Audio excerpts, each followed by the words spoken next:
following is a presentation of HBO Sports.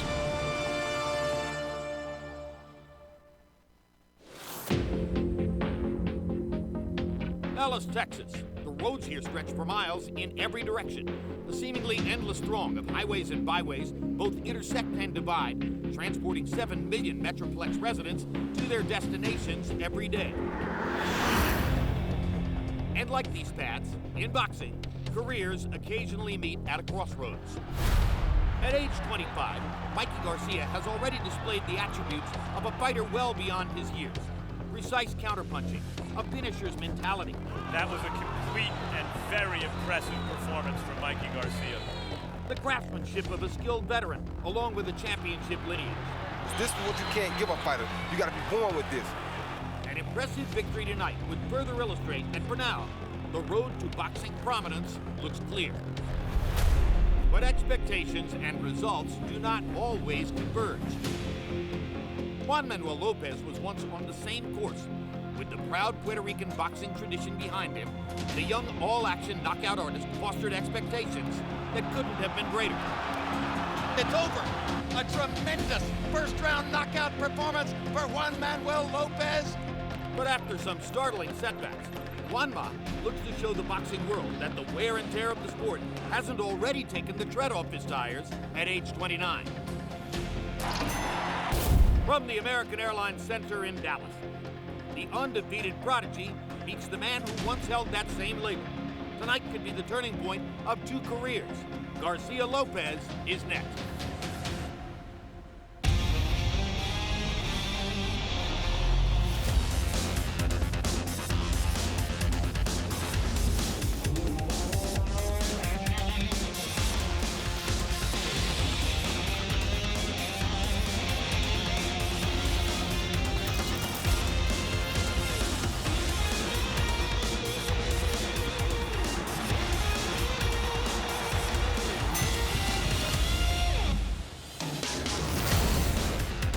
Inside the American Airlines Arena. As for the first time, HBO Sports originates boxing not from the North County suburbs and Cowboy Stadium, but rather from downtown Dallas. We bring you Boxing After Dark. And hello again, everybody. I'm Jim Lampley. Welcome to this Boxing After Dark doubleheader. In the main event, we had expected to see Californian Mikey Garcia solidly favored to defend the featherweight championship he won at the end of last year against former top contender Juan Manuel Lopez. Events at yesterday's weigh-in have now cast considerable uncertainty, I should say, over that competition. We'll be discussing that in much greater detail with Roy Jones and Max Kellerman later on in the broadcast when we get ready for that fight. Meanwhile, in the first of our two fights, it's more or less a showcase for a rising American force at 135 pounds, Terence Crawford of Omaha, Nebraska. He's fighting Alejandro Sanabria, a fighter who has fought 36 times in Mexico and is relatively obscure, never before seen in this country. Let's take a look at the tail of the tape now for this fight between Crawford and Sanabria, and you see the 1-year age advantage for the fighter from Omaha.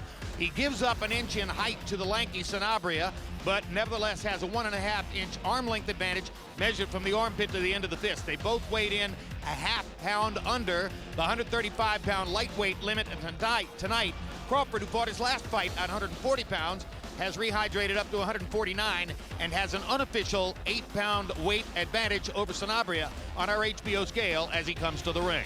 Now let's go to ring announcer Michael Buffer for the official introductions. Ladies and gentlemen, good evening and welcome to American Airlines Arena here in Big D, Dallas, Texas, USA, where tonight Bob Arum's Top-Ranked Boxing and Foreman Boys promotion are proud to present an evening of world-class professional boxing for your entertainment, sponsored by Tecate con Carácter. All bouts sanctioned by the Texas Department of Licensing and Regulation. At ringside, the 3 judges scoring this first bout will be Don Griffin, Jesse Reyes, and Gale Van Hoy. And inside the ring, in charge of the action at the bell, referee Laurence Cole. And now, let's get this party started This is for the vacant NABO title, 10 rounds of boxing in the lightweight division. Introducing first, fighting out of the blue corner, wearing black with red, official weight 134 1/2 pounds. As a professional, an outstanding record consisting of 34 victories, including 25 knockouts, only 1 defeat with 1 draw. De Ciudad de Mexico, damas y caballeros, Alejandro Flaquita Sanabria. And fighting out of the red corner, wearing black with blue, officially weighing in at 134 1/2 pounds also. His professional record, a perfect one. 20 fights, 20 victories, including 15 knockouts, from Omaha, Nebraska, USA. The undefeated lightweight contender, Terence Crawford.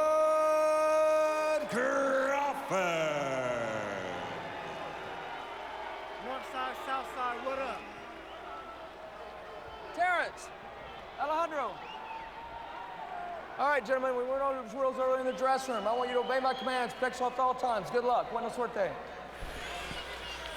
Although he doesn't have a significant win in the 135-pound division, with Adrian Bronner's recent departure from lightweight, and with Crawford's spectacular performance against Bradis Prescott at junior welterweight last time out, Terence Crawford is viewed by many, including me, as probably the best lightweight in the world. He now has to go about proving it. Round 1 begins. Crawford's conquest of Bradis Prescott came on the undercard of Rios Alvarado 2 in Las Vegas. And that fight at 140 pounds was an enterprise that his manager Cameron Duncan regarded as a risk. Crawford said, I don't know why he saw it as such a risk. I knew I would easily outbox the guy. And in fact, he did. He has natural athletic skills. Roy Jones, how do you assess his progress so far? So far, I really enjoy seeing Terence Crawford. I've been watching him for quite some time now. I think he's a very skillful fighter, a very smart fighter, has a very intelligent team. He has a lot of great amateur experience, which also makes him a threat in any division, whether he's lightweight or junior lightweight. So I really like the kid. I think he's a great prospect, and I'm looking forward to big things from him. As you can see, to say that he's relaxed and takes his time is an understatement. Yeah, but also he doesn't have a rookie in front of him either. You got to remember, Sanabria told us that he has 3 more fights than his record shows. So Sanabria is not a bad fighter, and if Eric Morales had him signed to a contract, he's a guy that we have never seen, but he can't be too bad of a fighter. Sanabria officially is listed at 34-1-1. He's fought in places in Mexico where they didn't even know they had places. And he says, as Roy points out, that he's had 3 other fights. He says all knockouts. No, that are not on the record. 2 out of the 3 knockouts. 2 out of 3 knockouts, excuse me. Yeah, that's right. This dovetails with what Canelo Alvarez constantly tells us in fighter meetings, that he has 9 more fights than he's been given credit for in Mexico, which is astonishing when you consider that Alvarez's record at age 21 is already the record of a 30-year-old fighter. Crawford was an outstanding amateur. Cameron Duncan, his manager, signed him because when Cameron asked Mikey Garcia, who we're going to see in the main event, also managed by Cameron Duncan, when he asked Mikey what amateurs are out there or what, prospects are out there who are unsigned, Mikey said this guy Terence Crawford, who beat me easily, is still out there, and Cameron signed him. The question is, of course, like with any up-and-coming prospect come contender, is how does he take a punch, how does he deal with adversity, etc. Let's turn to our unofficial scorer, Steve Weisfeld, now for a quick rundown on the referee, Laurence Cole. Steve? Laurence Cole is a veteran referee from Dallas with international experience. He's refereed over 60 world title fights, a couple of which were controversial. His dad, Dick Cole, has overseen the regulation of boxing in Texas for over 15 years. Laurence has refereed such bouts as Pacquiao, Margarito, Diaz, Malignaggi, and Forrest Mosley, too.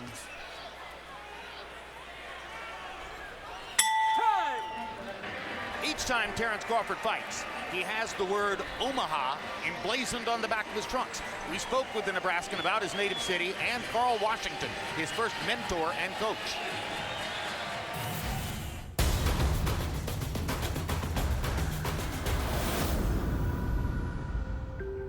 I'm from Omaha, Nebraska, born and raised. 7 years old, running around in the neighborhood, you know, fighting, getting in trouble. Typical bad kid, you know, and the coach lived behind my house. One time he seen me, you know, he asked me did I want to box, and I told him I couldn't talk to strangers. And I ran home and I asked my mom, and she asked me did I want to box, and I was like, yeah, and then been boxing ever since. You know, we got a lot of talent in Omaha, and a lot of fighters, they don't get the recognition like other fighters. So when I put the Omaha on my trunks, it's just that I got them on my back, and we gonna go to the top, you know. Back for round two. CompuBox numbers in round one found Crawford landing 9 of 40, Sanabria 5 of 34. Logical to assume they were just getting a look at each other. In round one, 7 of Crawford's 9 connected punches. That long jab that you see him sticking right there.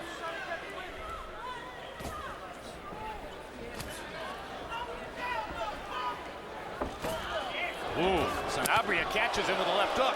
Twice. Right on the button. Crawford comes back with a body shot. And Crawford took him pretty good. He did, but that's impressive because Crawford's a good defensive fighter. Crawford switches southpaw and gets hit again with the Sanabria left hand, this time a jab. Now right to the body by Sanabria, who has come alive in round two.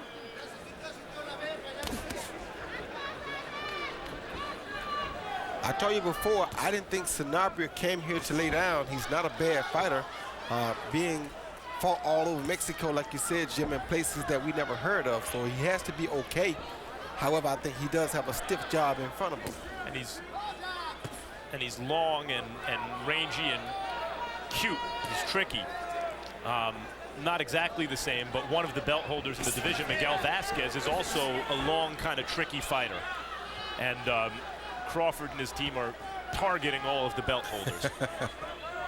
We keep making the point about these obscure places in which Sanabria has fought. Maybe some of the Mexican geography experts in our audience will have heard of Ecatepec, or Polanco, or Neza, or Lomas de Sotelo, or Querétaro, or Tepic. But these are places I couldn't find on the map. And in each instance, he has fought there. And he has wins in these places. And you see the way he handles himself, it's not hard to believe. In other words, those places likely exist, and he fought and actually won there. Able to land 2 flush left hooks in this round on Terence Crawford's face. First time we've ever seen that. Back in the day when Julio Cesar Chavez Sr. was closing in on what ultimately became 93 consecutive wins, the frequently repeated line was, yeah, but 40 of those wins were against cab drivers in Tijuana. Sanabria's wins couldn't have come against cab drivers because those towns aren't big enough to have cabs. Let me tell you something. You fight 40 cab drivers in Tijuana, see what your record is. It's not going to be 40-0. Not at all.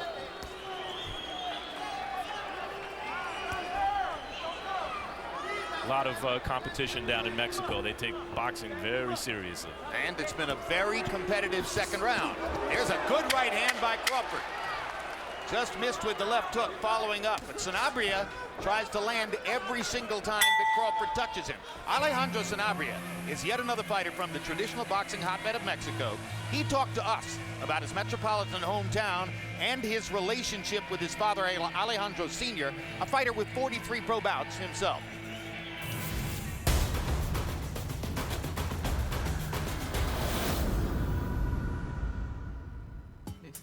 I was born in Mexico City. Mexico City is a city that has lots of action, really dynamic. Since I was a child, when my father was a boxer, I started to notice paper clippings that my father had, what he had done, where he had traveled. And so that's when I felt the desire to jump into boxing. It is my first fight here in the U.S., so I want to take advantage of this moment, of this fight. This fight is very important for me. And from here on out, I mean, my future depends on this fight. You know, we're not taking it lightly.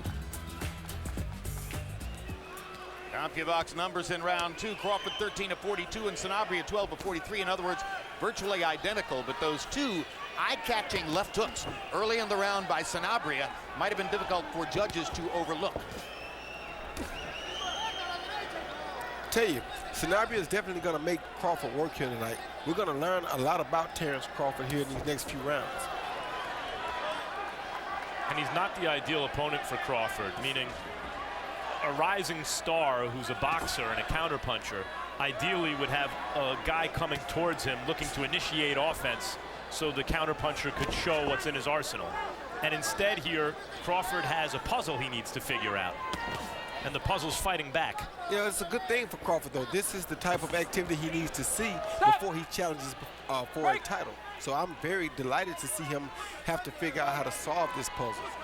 135-pound weight class has become somewhat nondescript after the departure of Adrian Broner to move all the way up to 147 for his upcoming fight with Paulie Malignaggi.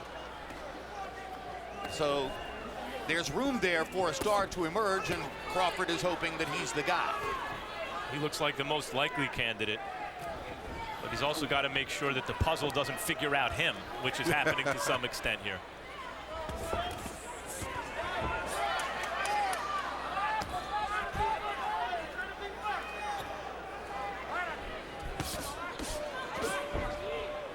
They're trading some really good body shots, too. Fight is really picking up tempo as they trade body shots, as Roy points out. And Crawford is trying to take the initiative and lands a straight right hand and a left hook that wobbled Sanabria momentarily. As we saw in the Prescott fight, Crawford may be a boxer, but he's got a meanness in him, Jim. He's fighting right now. And he can punch. Come back, let go.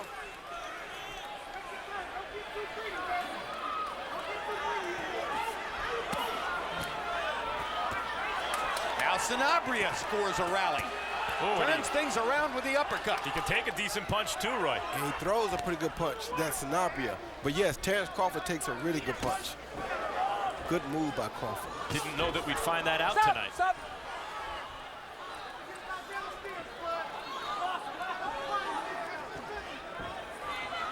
This fight has gone into the microwave since a fairly clinical round 1. And Sanabria is breathing really hard. I think that would entice Crawford to go to the body, seeing that he's breathing so hard. Well, Crawford looks at the body, but then throws upstairs. He wants to knock out. Time!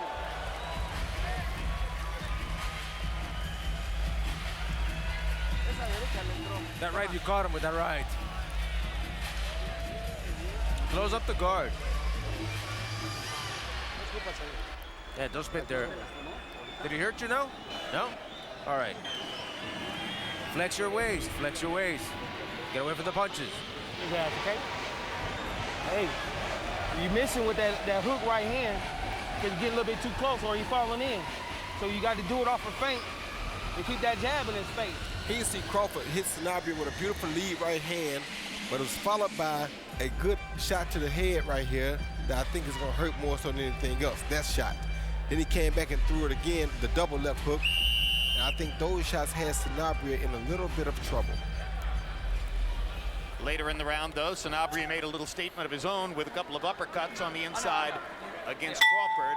All in all, CompuBox numbers in that round. Crawford 18 out of 38 power punches in the third round, 47%. That's a good outfit. Sanabria 9 of 29 power shots of his own.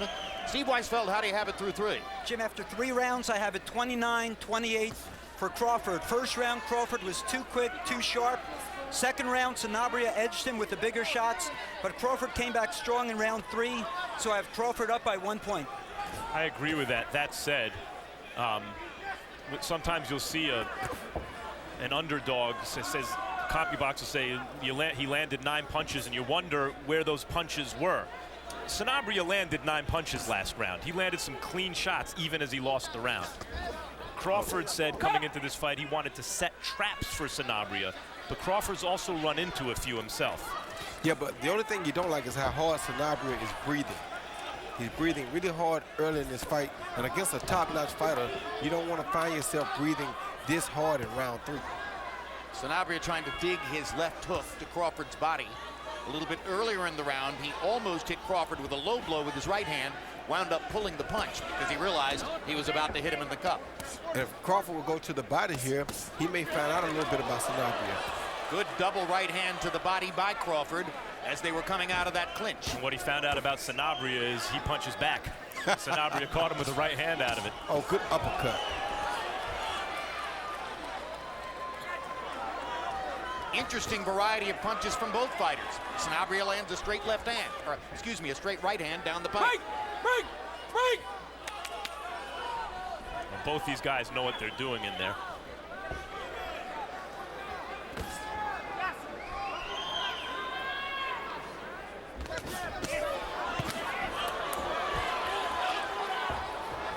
Oh, good body shot by Crawford.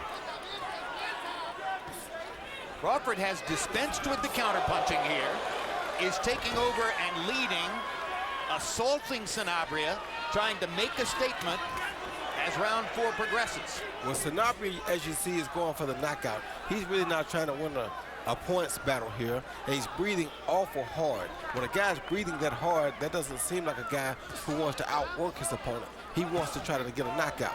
However, Crawford has taken over this fight somewhat because now he's out in front and starting to hit Sanabria with the lead pot shots. Right, now this Crawford is a different Crawford than the one who fought Prescott, where he had to make sure don't get hit on the chin.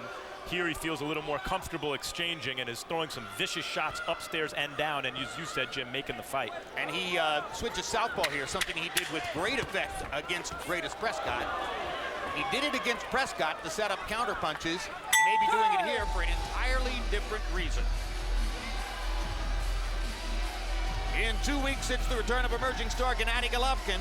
He'll be facing Matthew Macklin.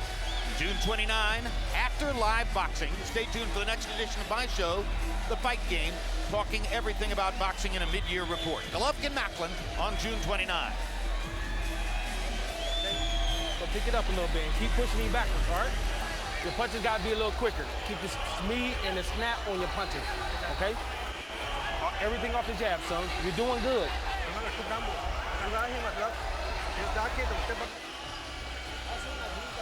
You gotta fake him first and then throw. Did he hurt you? So what? You throw the punches, dude. But you gotta throw your jab. Throw your jab, powerful jab, pop it. Timey box numbers in round 4 found Crawford stepping up his attack to the body. 6 of his 12 power shot connects in that round were to the body after he had thrown mostly upstairs in the first 3 rounds.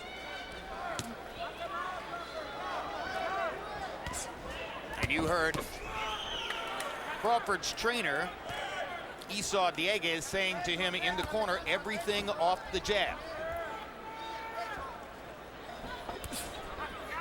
And in Sanabria's corner, they also wanted the jab, and Sanabria gave it to him early. They also said they want a power jab.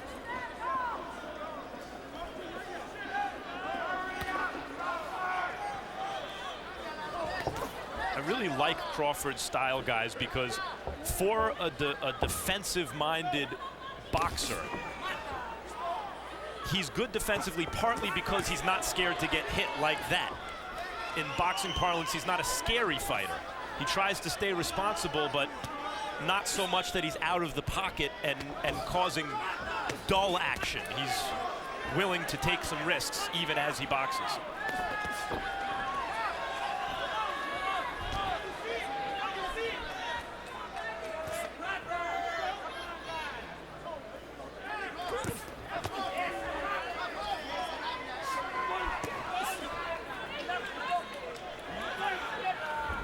Crawford 20-0 with 15 knockouts. Good body shots there. He said he wouldn't be gunning for a knockout tonight, but could have fooled me. Looks like he's gunning for 16 right here.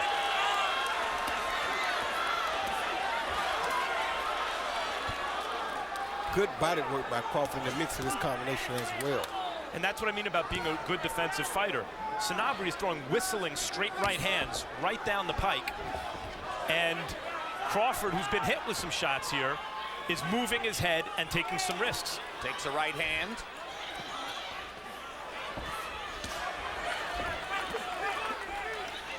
Break!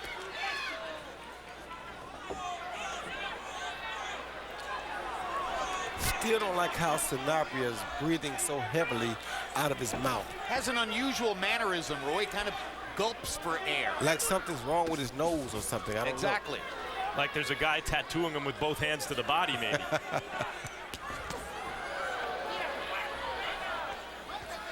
Could be just a natural mannerism of his that doesn't necessarily mean that he's in any kind of distress, but it's unusual to see a guy constantly gulping as he does. Yeah, I just think I'm not used to seeing a guy fight and breathe this hard like this. Keep it up.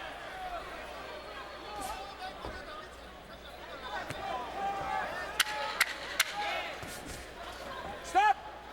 Doesn't Break. seem to be affecting his appearance, though.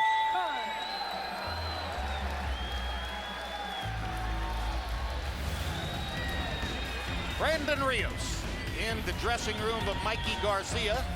They share the same manager, Cameron Duncan. They share the same trainer, Robert Garcia. And you see the other Garcia, Eduardo, behind. And as they pray in Juan Manuel Lopez's locker room, 130-pound world titleist Rocky Martinez is there at the left shoulder of Lopez. Puerto Rico representing in the fight game today. You slip, make sure you come back with that hook or something. Oxnard representing in the other dressing room. Okay, keep your head out like there, and don't think he gonna punch at you. You gotta move that motherfucker, man. You slip, come back with something. Keep pushing. Box numbers through 5, and Crawford is beginning to build a margin, at least in those numbers. 82 out of 231 overall, 35%, pretty good percentage. And Sanabria is 51 of 219, Stop. respectable. Right behind you, right behind you. This is a knockdown. Ocho. And Laurence Cole is going to stop the fight. Good stoppage. Sanabria couldn't stay steady on his feet. Body shot knockdown. No, lead left hook. Lead left hook. I was reading the numbers in front of me. Because the body shots that set it up, that's for sure. He took a pounding in his body throughout this fight. Well, very seldom have I missed a knockdown while looking at a piece of paper in front of me, but it happened there. And a lead left hook wins the fight on a knockout for Terence Crawford. Roy Jones, you're taking a page out of your book here. Yeah, he went with the jab like he was coming with a lead jab. The kid reached for the jab, and he came around the right hand with a left hook, a beautiful left hook. Hard punch for a guy to stop.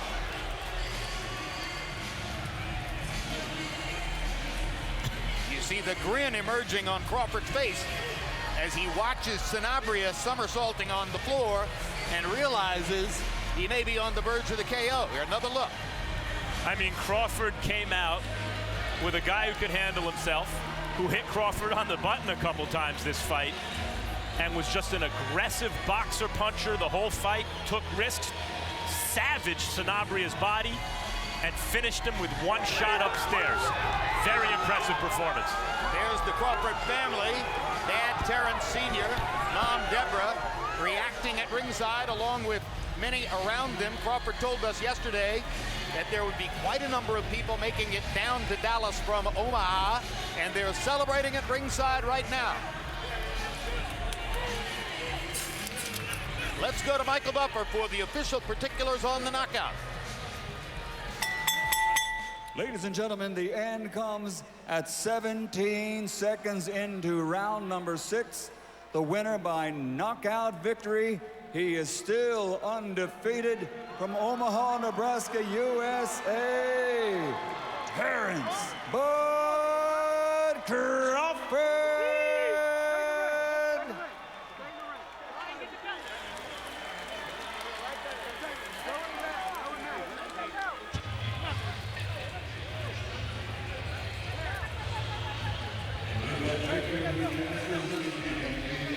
Final CompuBox numbers will show the margin that Crawford was building and increasing as the fight went on. Lands 32 more punches, throws only 14 more. Excellent connect percentage of 36%. power shots. And there you see that Crawford hit the magic number. When you land 50% of your power shots, you almost never are going to lose, although Mikkel Kessler pulled it off against Carl Protsch a few weeks ago. And he landed 34 more power shots, and of course the last one, that left hook in the center of the ring, made the difference. Let's go to Max Kellerman with the winner. Congratulations, Terence, on a sensational performance. You told us you weren't going to be gunning for the knockout. Could have fooled me. Well, I had to take what was given. You know, I seen that he didn't want to initiate and come to me, so I had to come to him. For a good defensive fighter, you got hit solidly a couple times. There were a couple left hooks in the second round, a straight right hand later on. Why were you hit with those punches? Because I wasn't more focused on boxing, because I had to track him down, so I guess I was too aggressive at some times. The Prescott fight, it seemed you were very intent on not getting hit with any of his big shots. Here we saw a much more aggressive Terence Crawford, as you mentioned. What does that say about your style and your ability to adapt to styles? Well, I feel I can get aggressive. I feel I can box. I feel like I can do anything in the ring.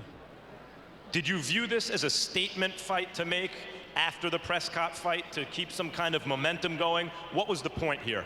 Of course, I'm always willing to make a statement, you know, and I feel that I did that today. And I'm just, you know, blessed to be here right now.